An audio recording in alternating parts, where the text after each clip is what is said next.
Hello, my name is Izumi Ohno, Professor of the National Graduate Institute for Policy Studies in Japan. Today, I would like to talk about introducing foreign models for development, focusing on translative adaptation. This is based on our research project, Japanese Experiences of Industrial Development and Development Cooperation at the JICA Ogata Research Institute. Learning foreign knowledge and technologies is essential for economic development and industrial catch-up. Furthermore, such learning needs to take place locally. National leaders and policymakers face many challenges in the real world. For example, how to design homegrown development strategies, how to adapt donor advice to the reality of the country, what institutional arrangements are suitable for the country. This is why Professor Joseph Stiglitz and Professor Bruce Greenwald emphasize the importance of local learning in their seminal book, Creating a Learning Society. Japan faced similar challenges in its history of catch-up, and we learned aggressively. Some neighboring countries like South Korea, Singapore, and China are also serious learners. However, we can see the speed of learning varies among countries. Why? The development process involves the dynamic interaction of local and foreign knowledge. So it is vitally important for developing countries to build capability and internal mechanisms that can continuously absorb foreign knowledge within the local context. Nowadays, information on international best practice is readily available. And this includes much advice on what should be done. However, limited attention is paid to the how aspects of learning. So, I'd like to emphasize this. Learning method also matters. Here, it is worth mentioning the Japanese experience of industrial development. Japan was the first non-Western latecomer that succeeded in industrialization.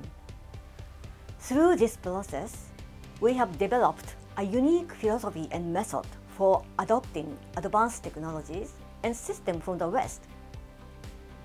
Learn foreign models, modify, and adapt them to create a homegrown model.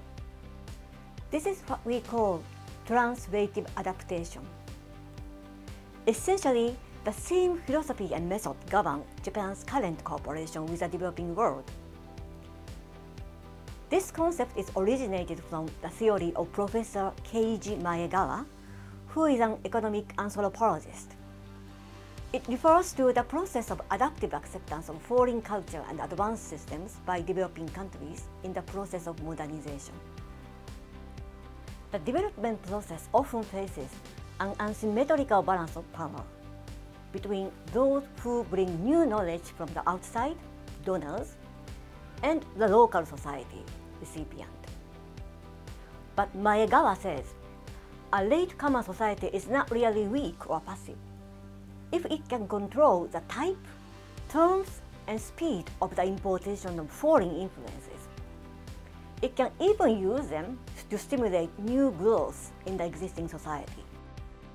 When we apply his theory to development, we interpret translative adaptation as global integration with national ownership, coupled with proper selection of the model and management of the process. So, what are the mechanisms that promote translative adaptation? And how can local learning take place? Here I propose three-stage process of local learning and translative adaptation. First, collect the best practices of benchmarking countries as foreign models, input, and compare and examine their applicability to each country. Second, adopt a suitable model, experiment with, and adapt it to the local context. Third, create a homegrown model and establish institutions and incentive systems for scaling up. If possible, disseminate the adapted model to other countries.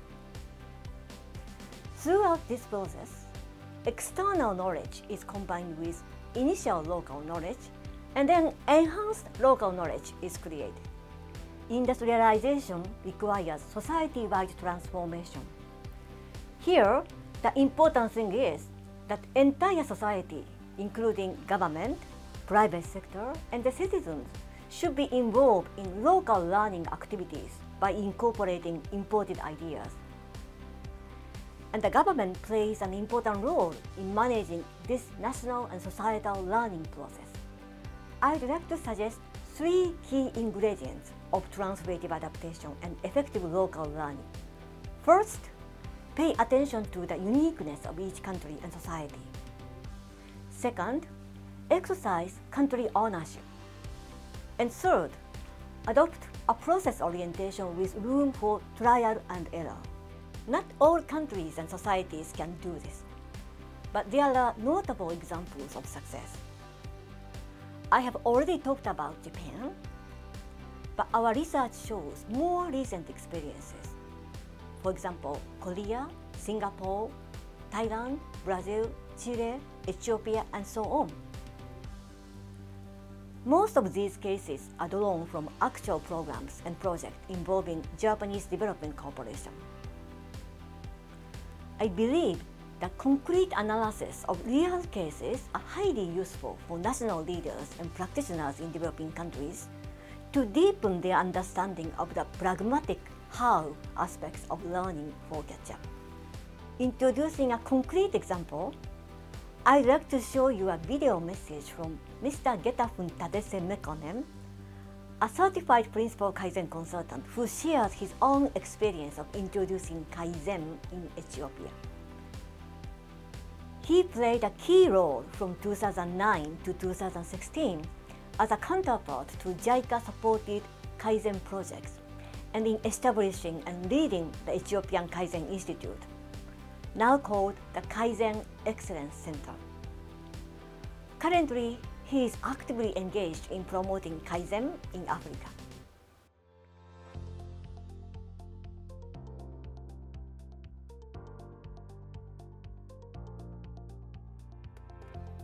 Well, the introduction of Kaizen to Ethiopia is the initiative of the government of Ethiopia requesting the government of Japan. Thanks to JICA, they sent us Japanese experts who educated us on the Kaizen tool systems and the principles starting from 2009 up to now. But in the process, since the training by Japanese experts is basically based on examples and experience of automotive, electronics, and electrical industries, and ours is different from that, so we try to customize those trainings with respect to textile, agro-industry, construction, TVET, and so on.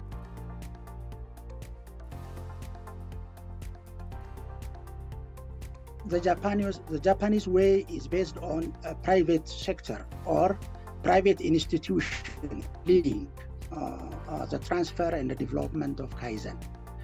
The model of Japan is 3 phases or 3 steps model, learning from Western management technologies, adapting and innovating to suit the situation of Japan, and disseminating those through those private sectors. So the prime movers were the private institutions. With respect to Ethiopia, it is a public-led movement. It is the government which initiated as a technical support provided to private sector to fill the gap. So basically, our model is based on five steps. The first one is testing. Testing is learning from the Japanese through classroom training and in-company training. Then institutionalized those trainings. Institutionalized means basically making those trainings institutional memory and make sure that all consultants understood. And then implement. The implementation phase is implementing or disseminating the Kaizen without the help of foreign experts. Owning, by owning means basically customizing and adapting the foreign management technology we learned with the Ethiopian culture, and finally sustaining us through institutionalization, awards, rewards, and so on. These are the basic ways, rather than calling difference, ways of Japanese and Ethiopia.